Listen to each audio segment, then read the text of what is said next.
Okay, hi guys. So, quick update lang tayo sa market. So, BTC 4-hour time frame. So, currently na-reject yung supply zone natin.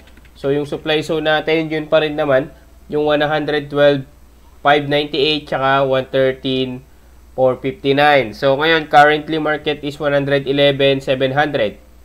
So, ang titignan natin dito, kung magkakaroon ng retest, yan dito sa supply, pwede ako mag-entry ng short dito. So, antayin natin. Kung magkakaroon ng retest, mas maganda. Tapos, ang tatargetin natin is itong demand. So, yun. Kung antayin natin, kung magkakaroon ng retest dyan, pwede ako mag-entry. Pero kung hindi, dire-diretso sa demand, so dito sa demand ang entry natin. So, yun. Antay-antay lang. Antayin natin kung ano yung magiging mangyari dito kay BTC. Pero, in the next days, so okay lang ba? Sa 10, yun, core PPI. Mamaya, discuss natin yan. So, dito muna tayo sa TA natin. So, ayun, kay BTC, kung magkaroon ng retest ulit dito sa supply, itong 112,598. So, pwede akong, and may potential na rejection pa rin dito sa supply. So, pwede tayo mag-entry dyan. So, antayin natin kung ano yung gagawin nung market dito. So, mag-react tayo kung ano yung gagawin niya dito.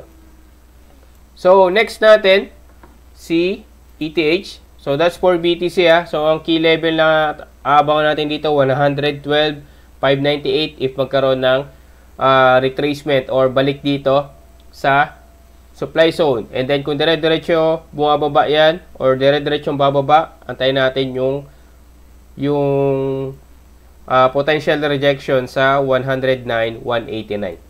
So, that's for BTC. Tapos, ito, si ETH, currently, nasa demand zone natin. So, kung papansin niyo from, kailan to? September 5, after niya bumalik dito sa, ano na to, sa demand zone natin, until now, parang nagkakaroon ng consolidation. So, ngayon, ang antayin natin kung babalik yung market or magkakaroon ng potential rejection dito sa demand zone natin. And then, ang possible na kunin yan is itong supply zone natin. So, yung pinakamalapit na potential supply zone natin. So, kung magkakaroon ng rejection dito,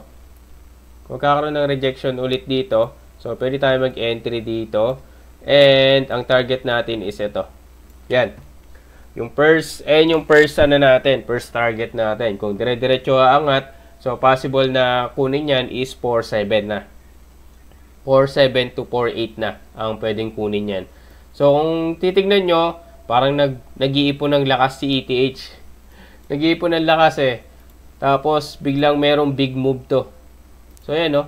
Tagal ng consolidation dito sa part na to. So, check natin kung ano yung mangyayari dito. Kasi merong mga paparating na news eh. So, merong paparating na news. Mga news natin na possible. Malaki yung chance na magpagalaw ng market. So, tignan natin kung ano yung magiging galaw kay ETH. Pero ito, titignan ko to ngayon. Kung magkakaroon ng rejection dito sa demand zone natin, ngayon mag-entry tayo dito. Kung magkakaroon ng rejection sa demand zone. So, ngayon, antay lang natin kung magkakaroon ng potential rejection. So, mamaya mag-trigger na tayo dito sa 4339.53. Then, next natin, XRP. Same pa din naman. Naantay pa rin natin. Yun, sayang, no? Hindi nakuha tong supply natin dito sa taas. So, hindi nakuha yung 3.0628. Sayang, hindi lang siya umabot. Pero okay lang, antayin natin. Malay nyo, bumelo lang to. Tapos, kukunin niya pa rin yung 3.0628. So, yun, check natin. Abang-abang lang ako dito kay XRP. Konti na lang, makukuha niya na yung supply zone. So, once na makuha yung supply zone, ayun yung antayin natin kung ano yung magiging reaction natin doon sa supply zone. So, kung babalik yan, dire-diretso dito sa per value gap, so, same din. Antayin natin kung ano yung magiging reaction doon sa per value gap natin. So, that's for XRP, key level 3.0628 and 2.737. Ayan yung key level natin dyan. For Solana, so ito umangat to ng I think ayan 218 or 219. So umangat siya ng 219. So currently 215. Tapos ang supply zone natin dito 219.950 and 213.861. So kung titignan nyo dito, rejection sa taas. So possible potential rejection ulit dito sa sa supply zone natin. So ito is mga previous natin yan, mga previous supply. So mga potential supply natin yan. So ngayon, antayin natin kung ano yung magiging reaction dito sa supply natin since nasa supply zone natin siya. So ito yung mga gusto kong inaabangan na trade. Kasi once na magkaroon ng reaction dito, kung ano yung maging reaction niya dito sa supply zone natin, kung i-reject ba niya yan or babasagin, so yun yung papasukan natin. So let's see kung ano yung mangyari dito kay Solana. Pero kung titignan nyo, siya yung lumipad nung mataas compared dun sa BTC, ETH, and XRP. So siya yung gumagalaw talaga eh. So yun, antayin natin to. Pwede rin tayo mag-position dito once na makita natin yung maging reaction ng market sa supply zone natin. So, kung i-reject yan, possible, kunin niya itong demand. So, kung may potential rejection, possible, pwede tayo mag-entry. So, antayin natin kung ano yung magiging galaw ng market dito. Kay Solana. So, yun. Tapos na tayo sa mga natin. Sa mga binabantayan nating TA. So, let's go for the upcoming news.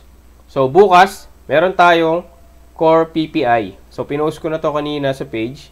So, Core PPI tsaka BPI. So, 8:30 PM. So, kung gusto nyo mag-abang, pwede kayo mag-abang dito sa forexfactory.com. So, yan. Kung ano yung maging result nito, so, search nyo na lang. Check natin sa ChatGPT kung ano yung possible effect nito.